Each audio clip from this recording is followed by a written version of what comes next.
Pilar Guðlaug, velkomin bara kæri hlustendur í True Crime Ísland. Hæ, í dag ætlum við ekki að fjalla nýtt mál.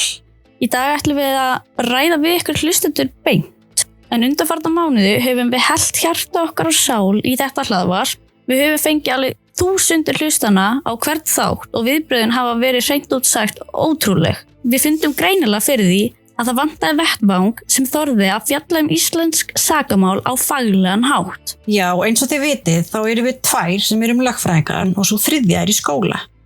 Vinnan á bak við hvern einasta þátt gríðaleg, en þetta eru langar vinnustundir við að lesa dóma, fara yfir rannsóknargögn og setja málin fram á þann hátt sem að þið viljið til þess að fá okkar lögfræðilega tvist og svona innsýn í réttakerfið sem alveg nýtt og ég held að hafi bara ekki verið svona hlaðvarp áður þar sem að lögfræðingar fjalla ný íslensk sakamál og þennan hátt og svo eins og þú sem að spyr spurningar sem allir að hugsa Já, svona að segja almenni borgari svona velti fyrir sér.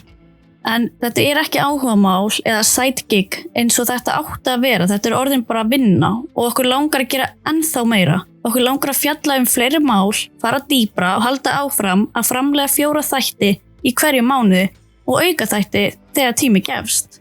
Og við þurftum bara að ákveða okkur hvort við ætluðum að halda áfram að vinna sem lögfræðingar full time eða halda áfram með podcastið. Til þess að geta yfir höfu bara leyft okkur að eyða svona miklum tíma í podcastið þá höfum við ákveðið að færa True Crime Ísland yfir í lokaða áskrift. Og við ætlum að vera bara alveg hreinskilnar. Við vitum að það stórt skref að biðja fólk að borga fyrir efni sem var áður ókeypis. Þess vegna vildum við hafa verðið á áskriftinni á sanngjörnum prís. Já, fyrir 1290 krónur á mánuði fáið þið ekki bara þessa 4 nýju þætti, heldur ætlum við að vera með auka þætti þegar við getum.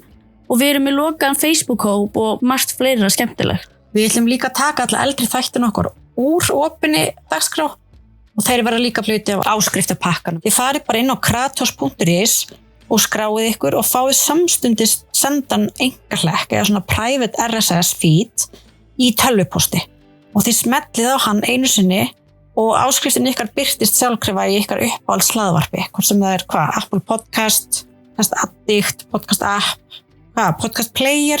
Við vitum að þið elskið þessi mál og við vitum að þið elskið líka lögfræðitvistið. Þess vegna ætlum við að segja ykkur frá því að næsti þáttur sem í áskrift fjallar eitt stærsta og umfangsmesta mál bara síðustu ára og það rauðagerðismálið.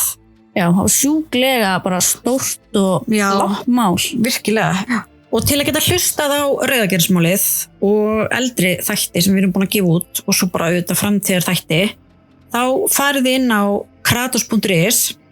Það tekur 2 mínútur að skrá sig og þá getið þið hlustað á nýjustu þættin okkar og gömlu. Já, og við vonum bara innilega að þið viljið styðja við okkur í þessari vegferð. Ef að þið hafið notið þess að hlusta á okkur, þá þetta leiðin til þess að tryggja að við getum haldið áfram að kafa ofan í þessi íslensku mál sem að engin annar þorir að snerta á. En takk fyrir að hlusta á okkur hingað til og við vonumst til að sjá ykkur hinum megin í áskrift. Já, við sjáumst á kratos.is. Við sjáumst, bye! Bye!